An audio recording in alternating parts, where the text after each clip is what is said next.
Salut la famille, bienvenue sur ma chaîne Esonti le panafricain. À présent, nous allons parler du panafricanisme et n'oubliez pas de vous abonner. Je vous invite à faire un tour sur Arao Buzz. N'oubliez pas de vous abonner activement.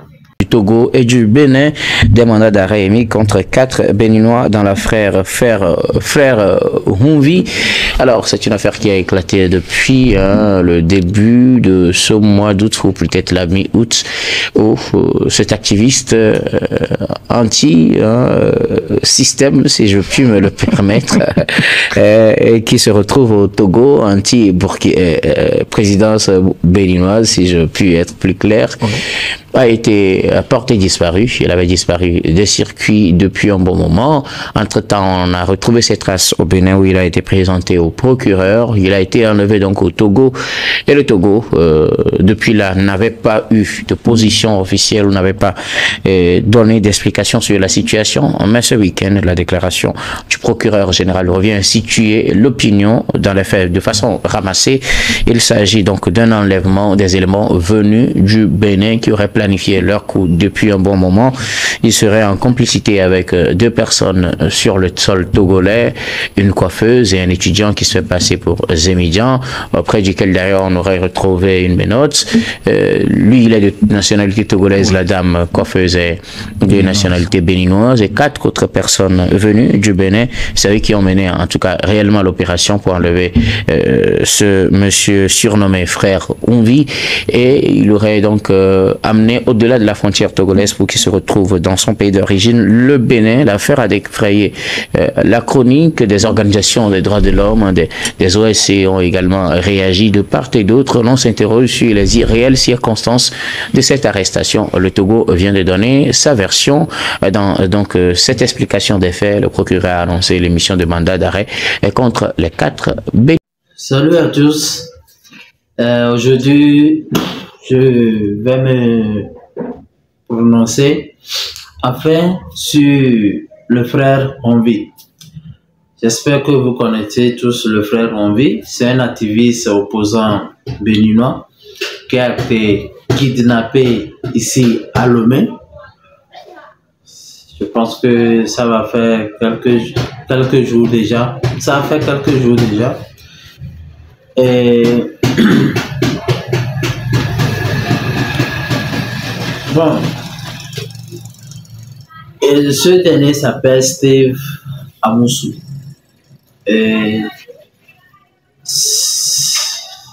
L'histoire est têtue, hein? Ok. Moi, je suis un peu choqué de tout ça. Je suis un peu choqué. Mais avant tout, je vous laisse regarder l'intervention de Kémy Séba sur l'arrestation ou bien le kidnapping du frère Humvi. Que la paix, si possible, soit sur vous. Mon propos d'aujourd'hui va s'adresser à 3 entités. Patrice Talon, président temporaire du Bénin. Deuxième entité, l'opposition béninoise. Et troisième entité, notre peuple au Bénin. Première entité, Patrice Talon, président en exercice du Bénin, président temporaire du Bénin, président qui, depuis sa prise de pouvoir, persécute socialement, politiquement, le peuple béninois. Même s'il construit à tout va sur le terrain infrastructurel le Bénin, il déstructure et il détruit psychologiquement une bonne partie de ses concitoyens. Président Patrice Talon, nous avons tous appris que vous avez fait kidnapper le frère Steve Amoussou, frère Humvi, que je ne connaissais objectivement pas personnellement, mais dont j'avais bien évidemment entendu parler de quelques chroniques acerbes et très bien structurées contre votre politique inique au Bénin. Nul besoin de dire que j'étais d'accord avec bon nombre de points qu'il évoquait, même si je pouvais sur certains points avoir une distance critique par rapport à certains points soulevés qui le liaient à d'autres axes de l'opposition. Mais je dois reconnaître que c'était un frère qui, même s'il ne montrait pas son visage, avait dédié sa vie à exposer vos failles, vos limites dans la gestion de la gouvernance au Bénin. Président Patrice Talon, frère Ounvi, Steve Amoussou de son vrai nom, avait le statut de réfugié politique. Et malgré ça, vous êtes parti envoyer des barbouzes pour le kidnapper, d'accord, le maltraiter, le malmener et le faire venir au Bénin pour le faire juger par votre justice du Gondwana. Et je parle avec objectivement respect, mais c'est une réalité, une justice caricaturale, une justice aux ordres, une justice qui n'a de justice que le mot, qui ne fait que suivre vos désirs. D'accord? La criette, qui lutte contre les crimes économiques et contre le terrorisme. Steve Amoussou, quand vous le voyez, vous savez qu'il n'est ni dans l'un ni dans l'autre. D'accord? Qui n'a que pour seul crime que d'avoir osé dénoncer, comme nous le faisons tous, vos propos. J'ai appris qu'il a été accusé, comme ça a été mon cas, avant que vous me libériez au bout de quelques heures, quand vous m'avez fait arrêter, qu'il était accusé de tentative de, je crois, de déstabilisation de l'État ou des titres farfelus de telle sorte. Ça veut dire que si un seul individu ou quelques individus sont capables, juste avec des mots, de vous déstabiliser, c'est que véritablement, président Patrice Talon, votre pouvoir, c'est un tigre de papier. J'ai en souvenir, président Patrice Talon, que vous avez été, à une certaine époque, un exilé politique. Vous avez fui très loin du Bénin, de peur, à l'époque, que le président Yahya Boni vous emprisonne. Vous devriez donc, plus que n'importe qui sur cette terre, président Patrice Talon, comprendre ce que ressentait Steve Amoussou, l'exilé politique, qui, bien qu'exilé, et qui avait en plus, contrairement à vous à l'époque où vous étiez exilé politique, le statut de réfugié. Vous devriez comprendre dans quelle situation il se trouvait. Et vous devriez prendre vous auriez dû, excusez-moi, prendre plus de hauteur au moment de l'arrêter. Mais vous ne l'avez pas fait. Président Patrice Talon, vous avez été d'un côté de l'histoire en fuite, exilé, et cela aurait dû vous donner beaucoup plus d'empathie par rapport à ceux qui se retrouvent aujourd'hui dans la situation que vous avez connue et qui sont partis bien moins loin, c'est-à-dire qu'il était plus courageux peut-être, bien moins loin que vous. Parce que Steve Amoussou est parti qu'au Togo, vous êtes parti en France, vous êtes parti très loin. Mais vous n'avez pas cette pitié-là. Parce que vous pensez que les actes que vous posez, il n'y aura pas la réponse du karma. Or, le karma, cher président Talon, existe pour tout le monde. Et quand vous persécutez votre peuple continuellement, vous traitez vos concitoyens comme des esclaves perpétuellement, vous ne pouvez pas penser qu'il n'y aura pas de retour, malheureusement, de bâton. Ce n'est pas ce que je souhaite, mais c'est une seule et une simple prévision. Je le disais, l'histoire est têtue. Vous avez tous suivi l'intervention de Kémy Séba. Ok, Kémy Séba nous fait savoir que celui qui arrête le frère Ounvi aujourd'hui, lui aussi fut un exilé politique. Vous voyez que vraiment quand le chat est là, il est roi. Et en réalité, c'est lui qui devait avoir de l'empathie pour des gens qui sont dans le même cas aujourd'hui. Mais l'histoire nous dit le contraire. Oui. Il y avait une partie qui m'avait échappé dans l'intervention de Kémy Séba. Kémy Séba disait que il y a le karma qui existe. Il y a le karma qui existe. Effectivement, le karma existe. Il y a certains qui ne comprennent pas ce qu'on appelle le karma. Le karma, c'est ce que nous disons tous de façon communale ou bien de façon empruntée, moi le terme. La façon dont nous exprimons des expressions comme la nature existe et la nature paye. Ce sont dit le karma. Le karma existe bel et bien.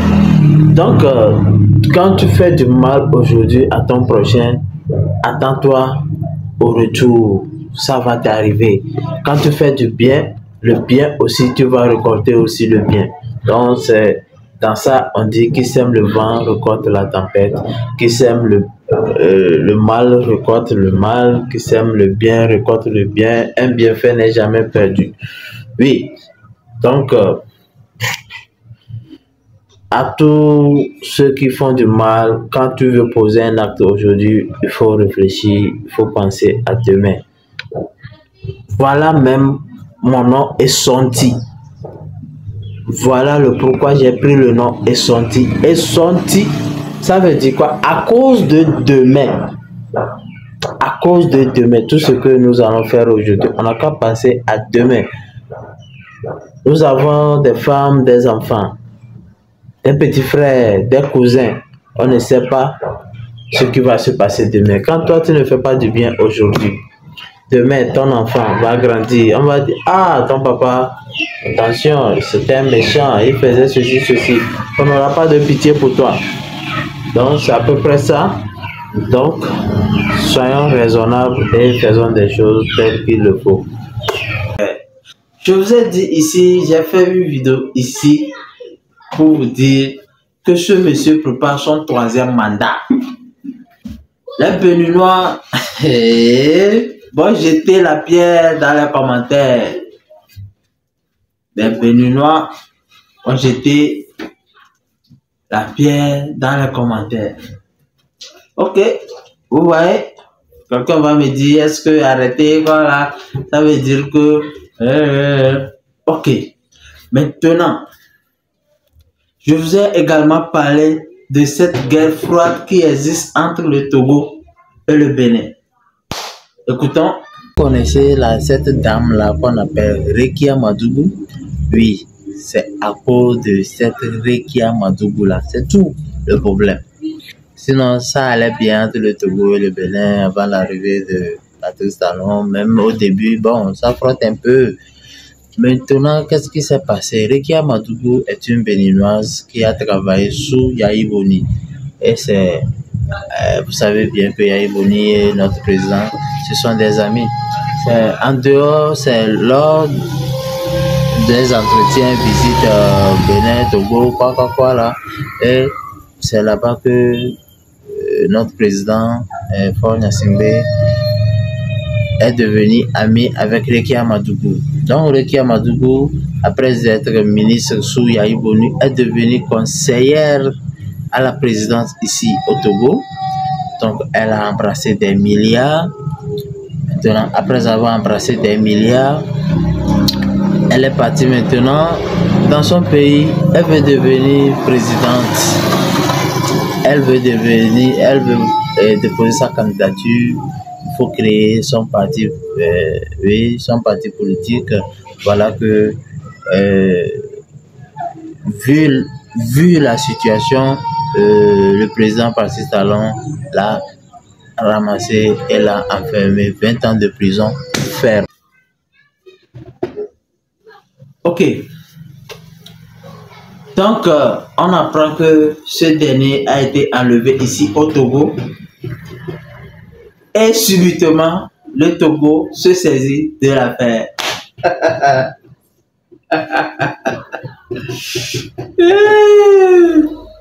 Et subitement, le Togo se saisit de l'affaire. S'il vous plaît, les juristes, venez nous expliquer, venez nous dire si vraiment c'est moi qui se trompe ou comment.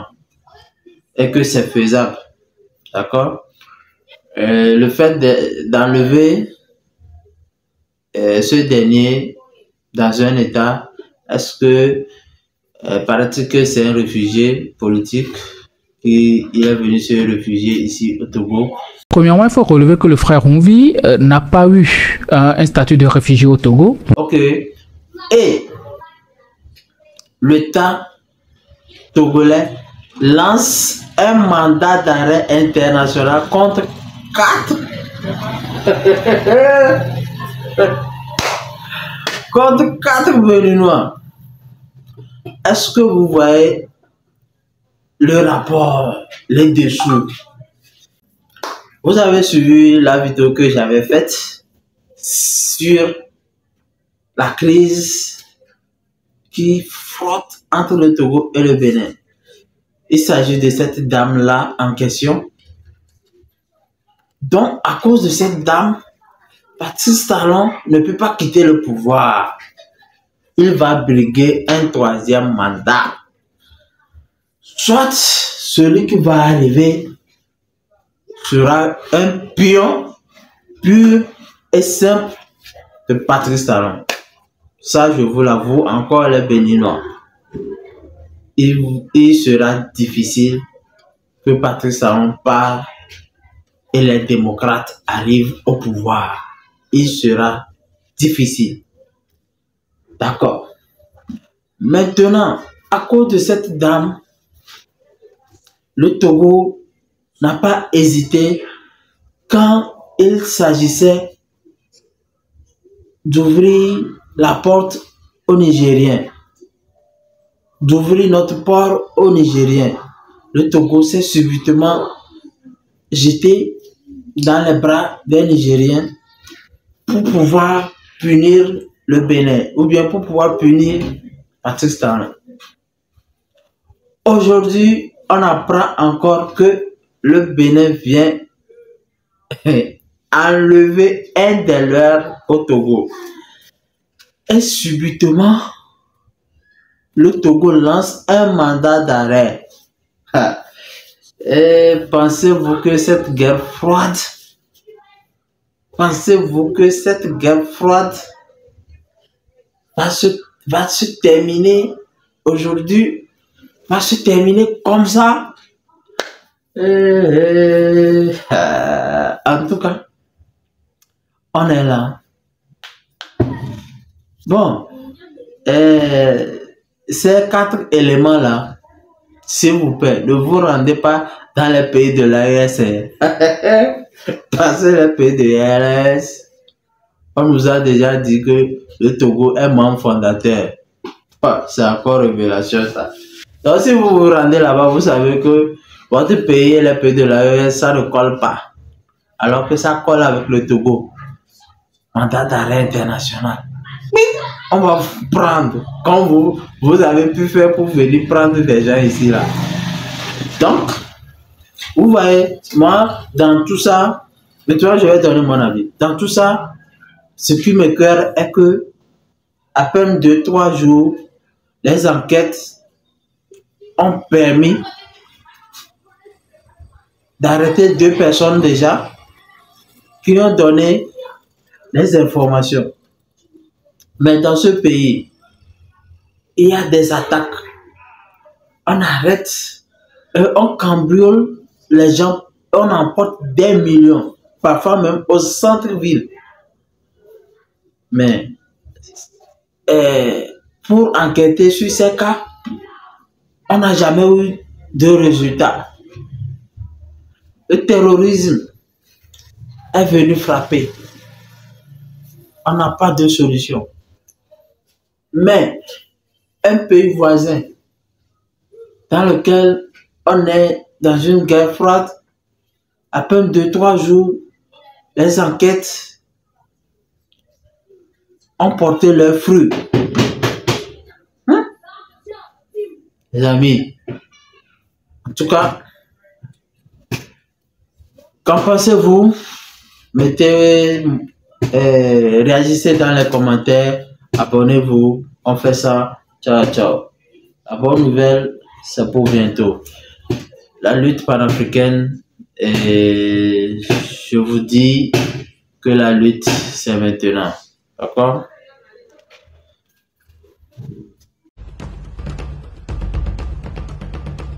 Parce que l'histoire que tu engages là, ça va te dépasser.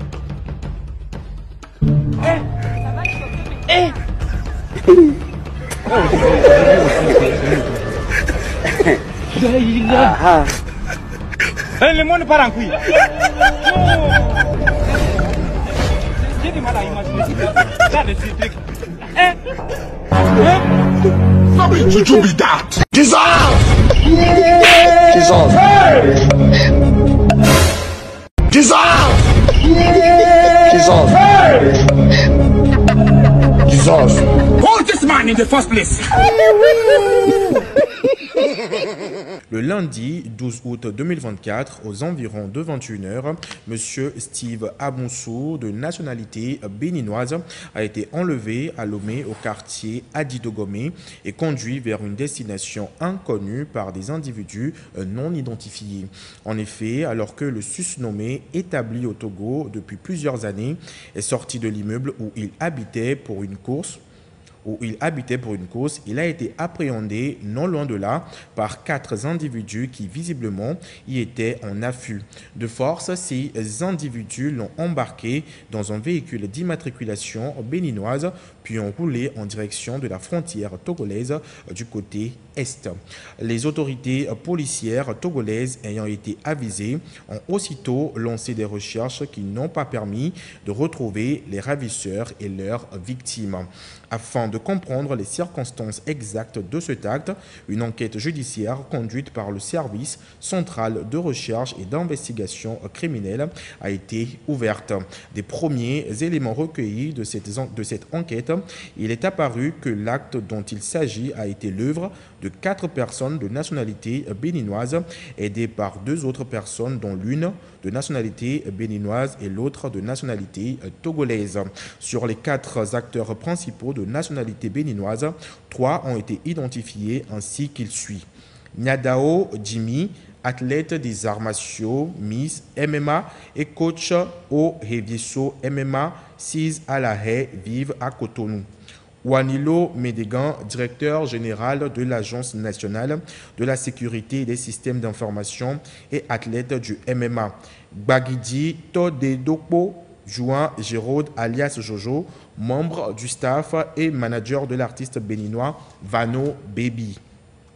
S'agissant des 2 personnes ayant apporté leur concours aux ravisseurs, l'une a été identifiée comme étant Madame Clébo Temitope Priscilla, de nationalité béninoise, esthéticienne établie à Lomé. Celle-ci a été chargée d'œuvrer à l'identification de l'appartement qu'occupait la victime et de l'attirer vers les ravisseurs. Elle a été interpellée dès les premières heures de l'enquête. L'autre, du nom de Téléception, est un étudiant de nationalité togolaise travaillant occasionnellement comme conducteur de mototaxi à Lomé. Ce dernier a assuré en toute connaissance de cause le service de transport de l'un des acteurs de l'enlèvement le dimanche 11 et le lundi 12 août 2024. Arrêté quelques jours après le rapt, la perquisition de son lieu d'habitation a conduit à la découverte d'une paire de menottes qu'il dit appartenir aux ravisseurs. Les investigations ont par ailleurs renseigné que les 4 Béninois étaient entrés en terre togolaise depuis le samedi 10 août 2024 et ont eu le temps de faire les repérages nécessaires à leur opération. Ces faits commis sur le territoire togolais en violation flagrante du droit international et des règles en matière de coopération pénale internationale s'analysent en l'incrimination d'enlèvement ou séquestration au sens des articles 283 et 284 du nouveau code pénal. Ceci a justifié et commandé une enquête judiciaire à l'issue de laquelle Dame Clébo Temitope Priscilla et Monsieur Téléception ont été présentés au parquet de grande instance de Lomé le 23 août 2024. L'enquête préliminaire et l'interrogatoire des 2 suspects au parquet ont mis en évidence des éléments à charge quant à leur concours à la commission des faits susvisés. Une information judiciaire a été requise pour faits d'enlèvement et complicité d'enlèvement. Les 2 suspects ont été aussitôt inculpés de complicité de cette infraction par un juge d'instruction, puis mis sous mandat de dépôt. Les autres personnes ayant agi comme acteurs principaux dans les faits dont il s'agit ont été également visées par l'information judiciaire ainsi ouverte. À l'encontre de celle-ci, des mandats d'arrêt ont été requis. Un communiqué signé par le procureur de la République, Talaka Mawama. Parce que l'histoire que tu engages là, ça va te dépasser.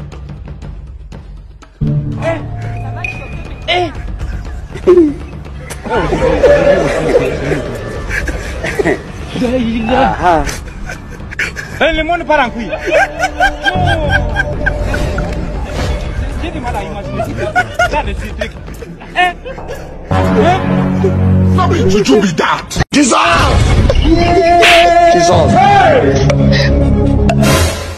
Jesus! Jesus! Jesus! Hold this man in the first place.